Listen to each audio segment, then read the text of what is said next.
31번 다음 명령이 내려진 배경으로 옳지 않은 것은 자 여기 보면은 노라고 하고 비라고 하는데 어찌 똑같이 사랑과 동물의 연기 뜻이겠는가 이렇게 구분하는 게 그래서 내노비 36,000 어쩌고 저쩌고와 시노비 29,000 이 내노비 시노비라는 건 중앙관서의 그러한 공로비가 됩니다. 중앙관서 이 공로비를 이제 일부를 이제 해방시킨 것인데 약 66,000명 정도가 됩니다. 이게 순조 때인 1801년에 전격 시행하게 되었습니다. 자, 이 배경은 뭐냐면 조선 후기에 가면은 신분제가 크게 변동이 돼요.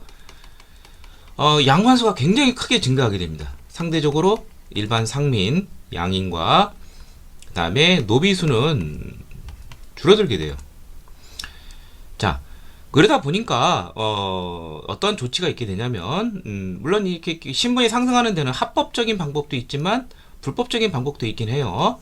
근데 이 경제 주축이 되는 게 이 상민이다 보니까 이 상면수가 너무 줄어들면 안 돼요. 그래서 노비가 이게 힘들고 이러니까 이제 도망가기도 하고 뭐 그래서 이들을 합법적으로 이제 해방을 시켜서 상민으로 해야 이제 국가 재정에 이제 도움이 되겠죠.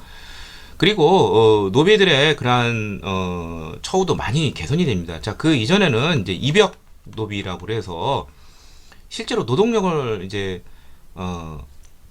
제공하는 것이었는데 점차 납공 노비 어떤 이제 어떤 결과물을 이제 내는 것이죠. 그래서 무슨 면포 이런 것 등을 내면서 뭐 이런 쪽으로 이제 바뀌게 되는 것이죠. 노역이. 자, 그럼 하나씩 보도록 하죠. 입역 노비를 납공 노비로 전환한 경우가 많았고요.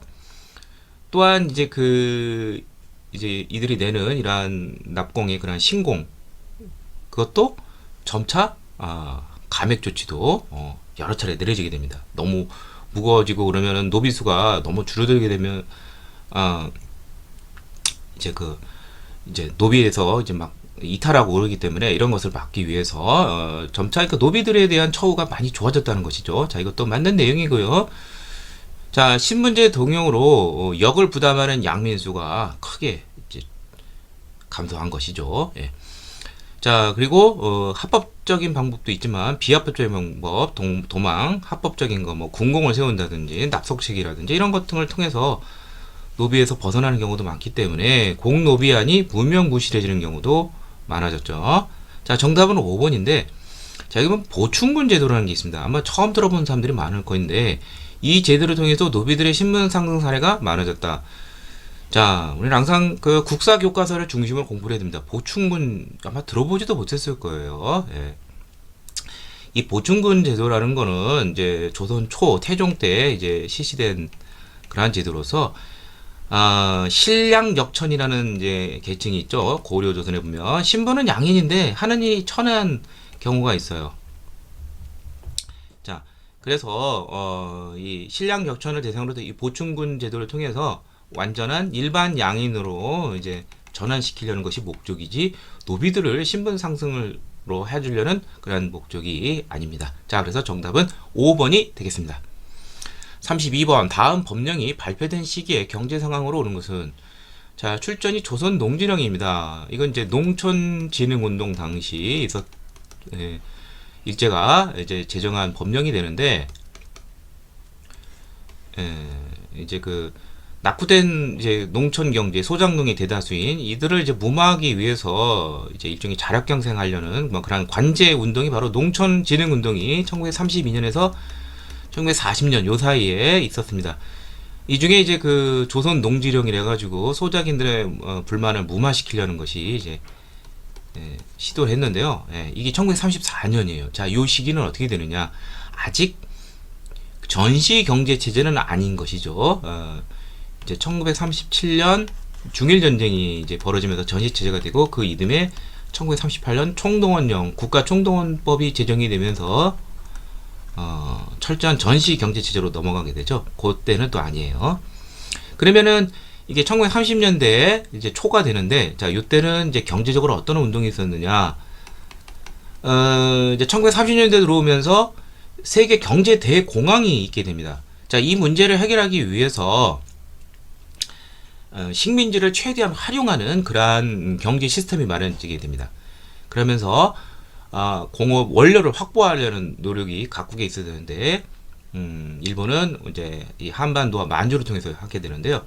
그래서 이제 남면 북양이라는, 즉 남쪽에서는 면화를 키우고 재배하고 북쪽에서는 양을 키워서 공업 원료를 확보하려는 정책이 1931년부터 진행이 되었습니다. 자, 그래서 정답은 바로 2번이고요. 자, 이렇게 함으로써 군수 물자를 조달하는 그러한 기지로 삼는 병참 기지화 정책을 한반도에서 실시하게 되고, 그 주된 대상은 이제 그 지역은 원료가 풍부한 북부 지방 이쪽이 이제 주된 대상이 되겠습니다. 자, 나머지 보도록 하죠. 식량 관리법이 제정이 되어 식량 공출이 확대되었다.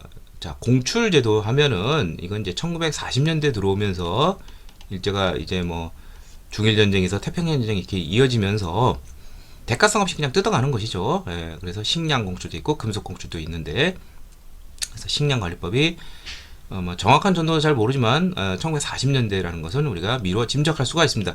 근대적인 토지 소유 장려를 명목으로 토지조사합이 실시되었다. 이게 1910년대죠. 1910년부터 1918년까지 시행이 되었죠. 대표적인 법령은 토지조사령 1912년, 총독의 허가를 받아 회사를 설립하도록 규정한 회사령이 있었죠. 자, 이게 1910년에 제정이 돼서 철폐된 것은 1920년이 되겠습니다. 그 다음에 호남선, 한경선 등이 건설이 되어 X자 형태의 간선 초토망이 구축된 시기는 1910년대에서 1920년대 요 시기가 되겠습니다. 즉 무슨 말이냐 하면은 이제 그 한반도가 있으면 이제 그 일제가 서울에서 부산, 경부선, 그 다음에 서울에서 의주, 경의선을 러일 전쟁 중인 이제 1905년, 1906년에 이렇게 그 완공을 했죠. 자, 근데 이제 X자 축이니까 또 하나는 이제 그 함경도 지역과 호남 지역을 잇는 이렇게 호남선과 한경선을 요 시기 때 이제 그 건축하게 됩니다. 그래서 1920년대가 되면은 이제 완벽한 간선 축도망이 갖춰지게 되는 것이죠. 자, 이것도 이제 1930년대 이전 시기니까 해당이 안 되니까 정답은 2번이 되겠습니다. 33번 사집 속 인물들이 소속된 군대에 대한 설명으로 온 것은 드디어 3개월간의 OSS 특수 공작 훈련이 끝났네. 이게 그 미 전략정보국이죠. 바로 대한민국 정부 산하의 한국광복군이 국내로 침투하려는 국내 진공작전과 관련되어 있는 것인데, 따라서 이 부대는 바로 한국광복군이 되겠습니다. 자, 한국광복군은 1940년 9월 충칭에서 결성이 되었어요. 중국 국민당에 지원해서 처음에는 이제 작은 규모였지만, 자, 그런데 한국광복군보다 먼저 중국 국민당이 지원받아 세워진 부대가 있는데 그게 바로 조선의용대가 있습니다. 의열단 출신의 김원봉이 1938년에 우한에서 결성한 부대인데, 자, 조선의용대의 대다수 대원들이 이 국민당의 그러한 간섭에서 벗어나서 이제 중국 공산당이 있는 쪽으로 이제 대거 이탈하게 됩니다. 그게 이제 조선의용대 화복지대라고 보통 일컫는데, 그래서 조선의용대의 대다수는 조선의용군으로 이제 개편이 되는데, 예난이라는 지역에서 화복에 보면 여기에는 중국 공산당과 또 그와 같이 보존을 맞춰 타유주의자들이, 한국의 사유자들이 이제 결성한 단체가 있어요. 이게 바로 조선 독립동맹이 되겠습니다. 여기 보면 4번에 보면 조선 독립동맹이 나오죠. 예. 그래서 이 조선 독립동맹 산하의 그러한 군사 조직으로 편입이 되죠. 예, 조선. 예, 이게 이제 1942년 7월이고요. 자, 김원봉과 아주 소수의 부대만은 또 이러다 보니까 중국 국민당이 지원을 받았는데 이탈을 해버려가지고 이제 관계가 끝장이 나버렸죠. 그래서 할 수 없이 중국 국민당의 노선에 따라서 한국광복군으로 이제 1942년 5월에 편입이 되었습니다.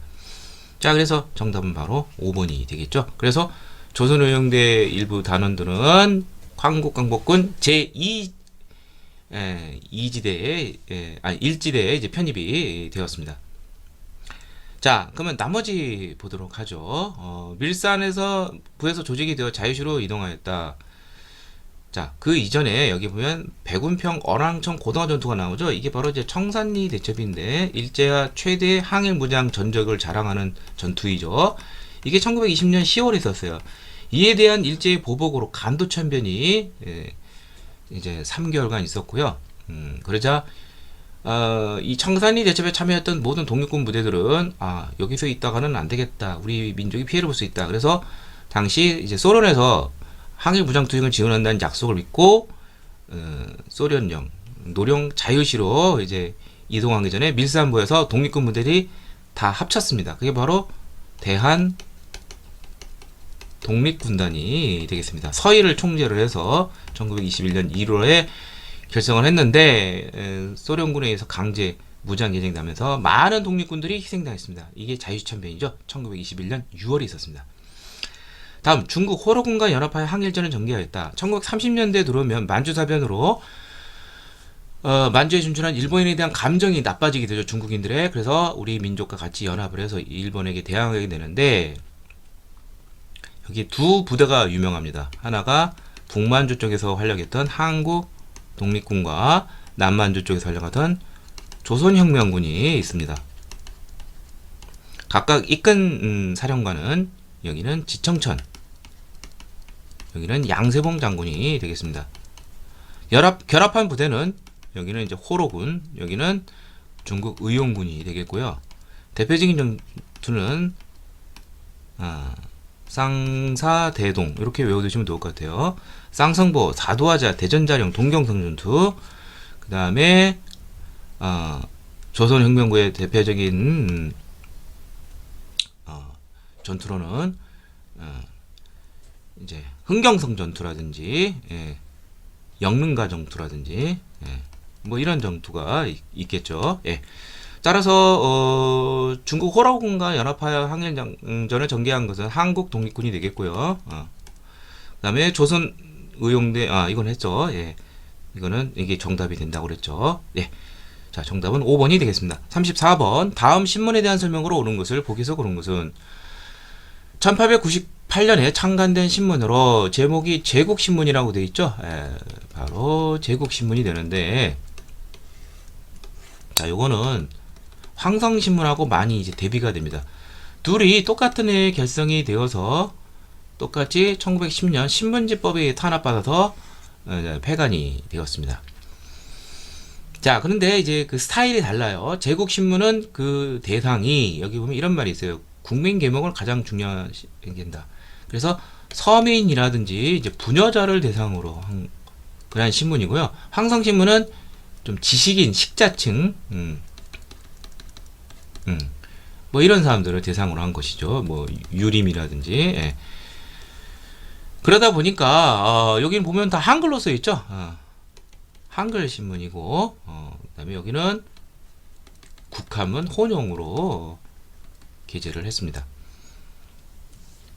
자, 뭐 황성신문은 뭐 시일야 방송대곡 뭐 이게 유명하죠. 을사조약 비판한. 뭐 제국신문은 뭐 특별하게 뭐 그 두드러진 뭐 그런 건 없지만 역시 이것도 의미를 갖는 신문이고요. 그리고 이제 두 신문 다 또 대한매일신보 등 거의 모든 언론 등이 공통적으로 참여하는 운동이 있어요. 이게 바로 나라피대를 갑자는 국채보상운동에 다 참여를 했습니다. 물론 주축이 된 것은 대한매일신보는 맞긴 하지만 자, 그러면 하나씩 보도록 하죠. 신문지법에 의해 탄압을 받았다. 맞죠? 그리고 국제보상운동을 확산시키는데 기여하였다. 이거는 꼭 제국신문만이 아니라 황성신문, 그 다음에 대한매일신보 다 공통적입니다. 그래서 정답은 쉽게 2번이라는 걸 알 수 있고요. 방문국에서 간행하여 관부서 성격을 되었다. 이건 최초의 신문인 한성 순부가 됩니다. 순이란 건 열흘이란 뜻이죠. 열흘 간격으로 되는 것이고 1883년에 발행을 시작을 했습니다. 자, 국권 강타로 총독부 기간주 전락했다. 최대 항일 언론이었는데 전락한 신문은 대한매일신보가 되는데 사주가 영국인 베델이에요. 그러다 보니까 좀 자유로운 편이었는데 이제 국권 강탈 후에는 이제 총독부 기간지로 전락을 하게 되었습니다. 자, 다음 35번. 다음은 어느 외교관이 한 말이다. 미측은 이 계획이 실행된 직후에 정세로 오른 것은 여기 스페이에르라고 돼 있는데 유명한 러시아 외교관이죠. 자, 근데 여기 보면 이런 말이 있어요. 고종이 비밀리에 궁궐을 떠나 우리 공사한 온 것이라고 생각했다. 이런 이 계획을 어쩌고저쩌고 했는데 결국 나의 주장에 하여 이 계획을 실행했다. 러시아 공사관으로 피신하는 거 바로 아관 파천이죠. 1896년 2월에 단행을 하게 됐는데 이거가 관련된 것이 이제 1895년 10월 바로 민비가 궁궐에서 시위당하는 을미사변이 있었죠. 너무 무서워요. 그래서 처음에는 이제 미국 쪽으로 이제 도망가려고 했어요. 그래서 춘생문 사건인데 발각이 됐어요. 그러다가 결국 러시아 수병의 도움으로 아간 발전을 성공하면서 약 1년간 러시아 공사관에 피신해 있었습니다. 자, 그래서 이 1896년 이 직후 정세를 말하는 것인데, 자, 여기서 이제 중요한 것은 아간 파천 이후 이제 어떤 일이 벌어지게 되느냐? 보통 교과서적으로 볼 때 열강의 이권 침탈이 심해졌다고 되어 있죠. 왜? 국왕이 왕궁이 없으니까 그 틈을 타서 마구마구 이권을 뜯어내는 것이죠. 예.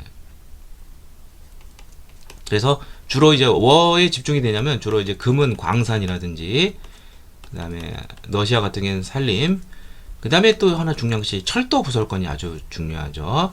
그래서 경인선은 미국이, 경의선은 프랑스가, 경부선은 일본이 이렇게 이제 가져갔는데 나중에 다 일본으로 다 통합이 돼 버렸죠. 자, 그래서 요 시기 이런 걸 찾으면 될 것 같아요. 자, 그럼 하나씩 보도록 하죠. 영국이 거문도를 불법 점령하였다. 이게 이제 1885년부터 87년까지 이제 3년간 있었죠. 당시 이제 그 러시아와 조선이 가까워진다는 말이 긴장한 영국이 한반도의 거점을 마련해서 거문도를 3년간 불법 점령했죠. 전이니까 안 되죠. 프랑스가 경의철도 부설권을 허가받았다. 여기 보면은 철도 부설권 나오죠. 네, 그래서 요것이 이제 정답이 되겠습니다. 프랑스가 경의철도 부설권을 허가받았다. 바로 열강의 이권 침탈이 아간 파천 이후에 많이 있게 되었습니다. 그 다음에 일본이 경복궁을 점령한 후 개혁을 요구하였다. 이게 이제 가보년에 있었죠. 네. 2차 가보개혁을 추진한 관련되어 있는데 1893년 7월 동학농민과 관련돼서 이제 일본이 이제 파견을 했는데 이제 텐진 조약에 따라서 한 다음에 이 철수 요구를 무시를 하고 아예 경복궁을 점령하고 가보개혁을 강요하게 되었습니다. 이것도 해당이 안 되죠. 그 다음에 청이 한성과 의주를 연결하는 전신 가설권을 확보하였다. 이 전신 가설권은 어떻게 보면 열강의 이권 침탈처럼 보이지만 그건 그 이전부터 미리 시작이 되었습니다. 그래서 전실 가설은 주로 이제 그 1884년에서 1885년 요때 이제 집중적으로 있게 되죠. 네. 그래서 전신 같은 경우에는 청이 이제 의주로 시작해서 이쪽으로 오고 일본은 나가사키로 해서 부산으로 해서 이렇게 이어지는 축이 대략 1884년에서 85년 요 사이에 있게 되었습니다. 이것도 전이니까 해당이 안 되고요. 자, 근데 자 여기 5번은 시기상으로는 이것도 이후에요. 고종이 특사로 미국은 고종이 특사로 보낸 이제 헐버트를 면담 요구를 미국이 거절을 했어요. 그럼 왜 고종은 특사를 보냈느냐? 이건 이제 을사조약과 관련되어 있습니다. 1905년 11월인데 이게 너무 불법적이니까 거중조정 조미수 통상 중에 거중조약에 의해서 미국의 도움을 바랬는데 미국은 이미 일본과 가스라 테프트 밀약으로 일본과 결탁이 돼 있어요. 당연히 거절했겠죠. 자, 그러니까 이렇게 이해하시면 돼요. 아간 파천 이후 러시아의 영향력이 세지겠죠. 그렇지만 러일 전쟁 패배 이후 이제 일본에게 한반도의 독점적 지배권이 인정이 되기 때문에 을사조약이 나오고, 그러니까 그 시기가 더 뒤가 되니까 이거는 해당이 안 되겠죠. 예. 정답은 2번이고 열강의 이권 침탈과 관련돼서 생각하시면 되겠습니다.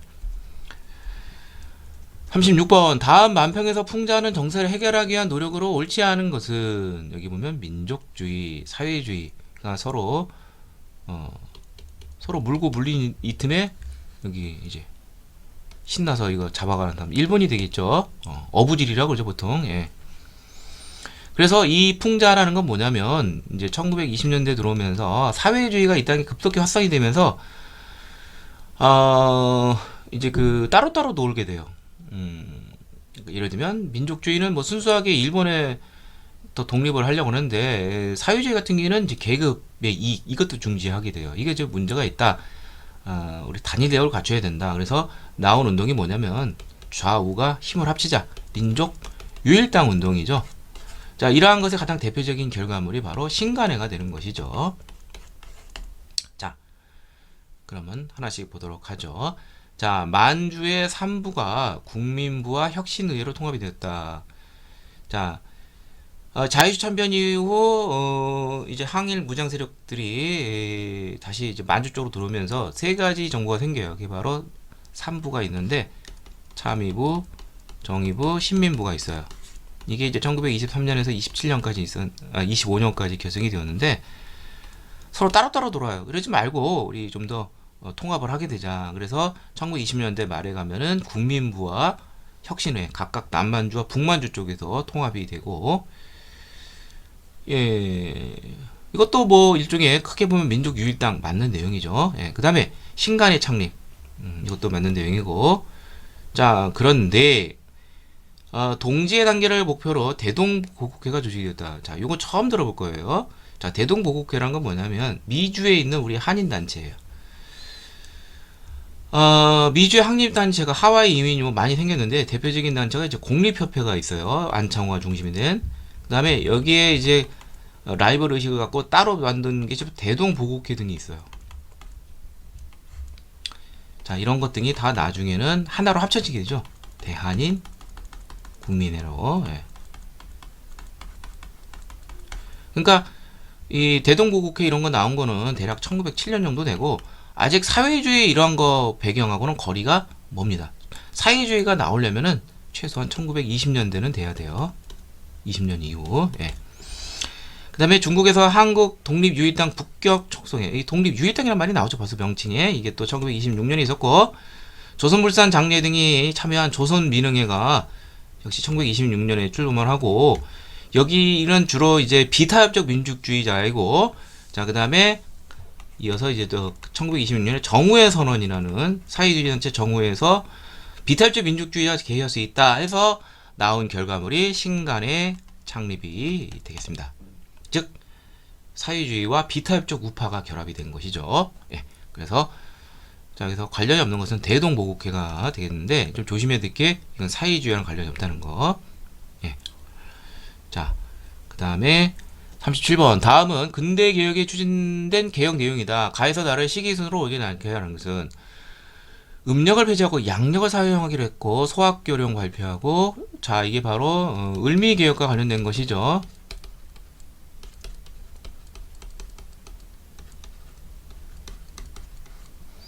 자, 그 다음에 중앙간제를 정무 업무를 담당하는 의정부와 왕실 업무를 담당하는 국내부로, 그다음에 6조를 파람으로 개편하였다.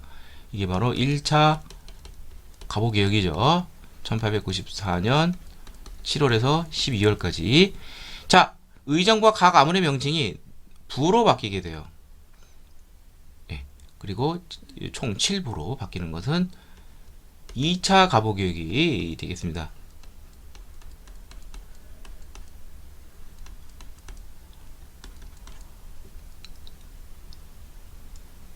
자, 그 다음에 네 번째, 원수부를 설치하고 서울의 시위대, 지방의 진위대.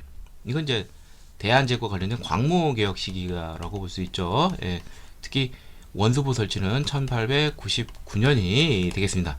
자, 그렇다면 순서는 2차 가복 순서로 나가면 되겠죠. 나다, 가라가 되겠네요. 나다, 가라. 예, 정답은 3번이 되겠습니다.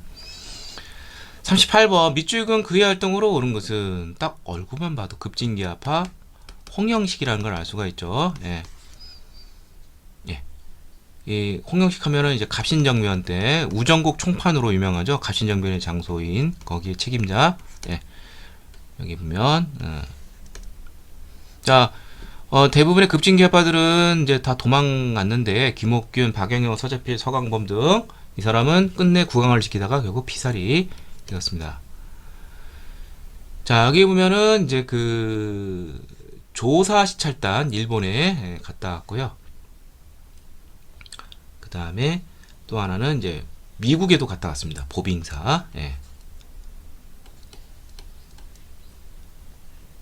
자, 나머지 보도록 하죠. 한성주보의 발간을 주도했다. 한성주보는 1886년에 발간이 되었어요. 만약에 그 한성주보 이전에 한성순보라면은 급진계파들이 주도한 것은 맞아요. 근데 한성주보는 한성순보가 폐간된 게 바로 갑신정변 때문에 그렇습니다.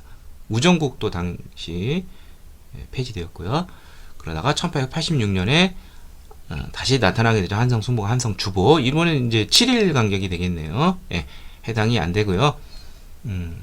1884년 12월에 갑신정변이 일어났으니까. 근데 한반도 중립파방을 구성하였다. 여기는 이제 독일 총영사 부들러와 또 한 사람이 개화파 유일준이 있죠. 이건 해당이 안 되고요.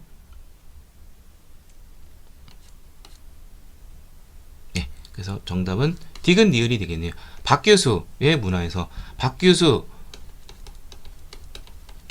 오경석, 유홍기 요 세 사람을 개화사상의 선구자라고 볼 수가 있죠. 통상개헌론자들이고 이들의 제자들이 바로 뭐 김옥균, 박영효, 뭐 서재필, 또 뭐 민영익도 있고요. 온건계약 중에서는 뭐 등등등등 뭐 이런 세력들이 되겠습니다.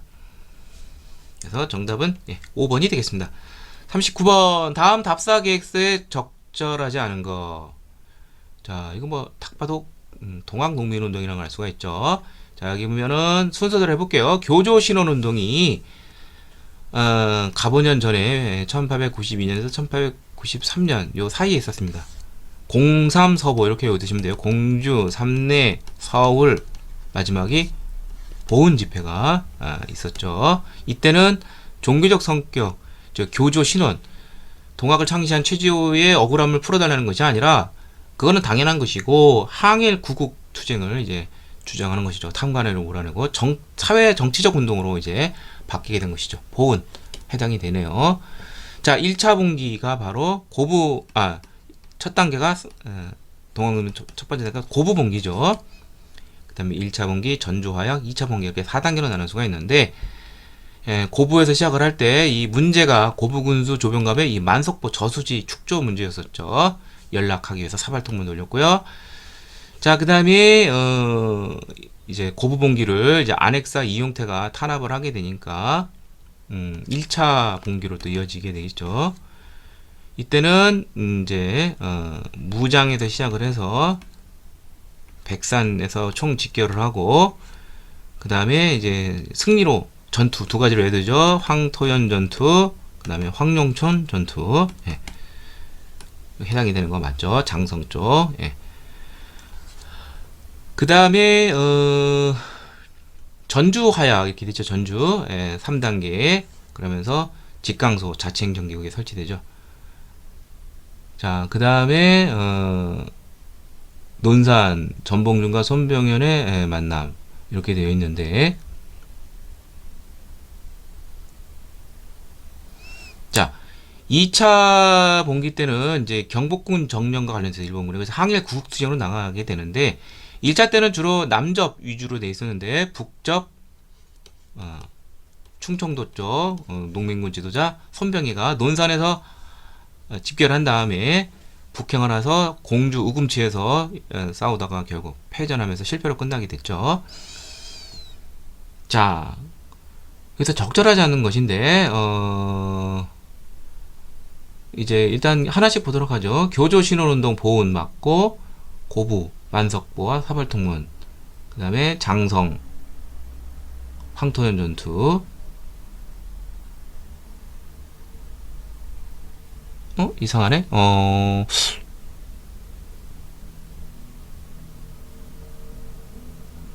교조신원운동 보은 있고 만석보.